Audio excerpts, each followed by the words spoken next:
பங்கு கெத்த விடாத, நீ ஏறினாலும் வாரினாலும் கெத்த விடாத, கெத்த விடாத, பங்கு கெத்த விடாத, எவன் சீரினாலும். நான் சொல்றதுக்கு முன்னால தயவு செய்து நாம எல்லாரும் ஒரு விஷயத்தை யோசிக்கணும்.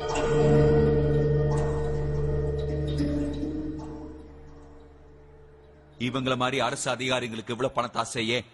பதவி வரியே, அதிகார அலட்டல் ஏன்? நல்ல திட்டங்களுக்கு நம்ம அரசாங்கம் கொடுக்கிற பணத்தை கொள்ளையடிக்கிறது ஏன்?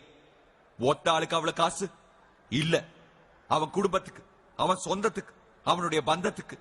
அடிச்ச கொள்ளையில ஆடம்பர வாழ்க்கை, பெரிய இடத்து சம்பந்தம், பிறந்த நாள் கொண்டாட்டம், அப்பனுக்கு அமெரிக்க மருத்துவம், அம்மாவுக்கு 5-6 பங்களா, தம்பிக்கு எஸ்டேட், தங்கைக்கு ஒட்டியானம், மச்சினிச்சுக்கு வீடு, மைத்துனனுக்கு லாரி, சின்ன வீடு, 5 ஸ்டார் ஹோட்டல், பிஸ்கி பாட்டில், விபச்சார பெண்கள். இதுக்காக தான் திருடுறான். 10 பேர் சந்தோஷமா இருக்கணுங்கிறதுக்காக லட்சம் பேருக்கு உதவுற திட்டங்களை அழிக்கிற அயோக்கியர்கள் அரசியல்வாதிகள் இல்ல, இந்த அதிகாரிகள் தான்.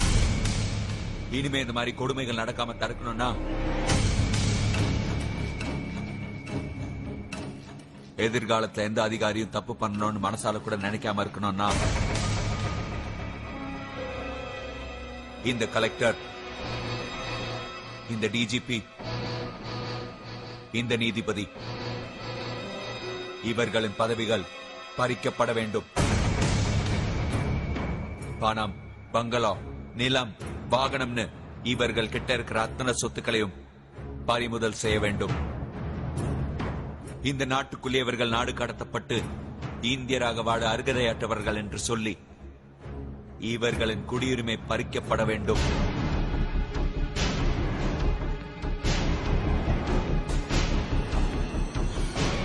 இவர்களுடைய மனைவி, தாய், தகப்பன், மாமன், மாமி, மகன், மகள், சித்தப்பன், பெரியப்பன், பேரன், பேத்தி, இவர்களுக்கு பெண் கொடுத்தோர், பெண் எடுத்தோர், பிள்ளைக்கு பெண் கொடுத்த வேட்டகத்தார், அவர்களுக்கு பெண் கொடுத்தோர் என்று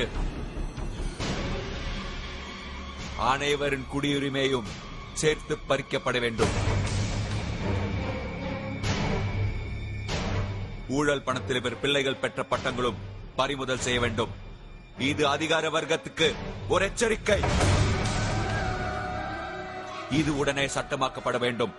இந்த தண்டனை ஒட்டுமொத்தமாக நிறைவேற்றப்பட வேண்டும். The citizenship of all the accused and their relatives should be cancelled immediately without mercy.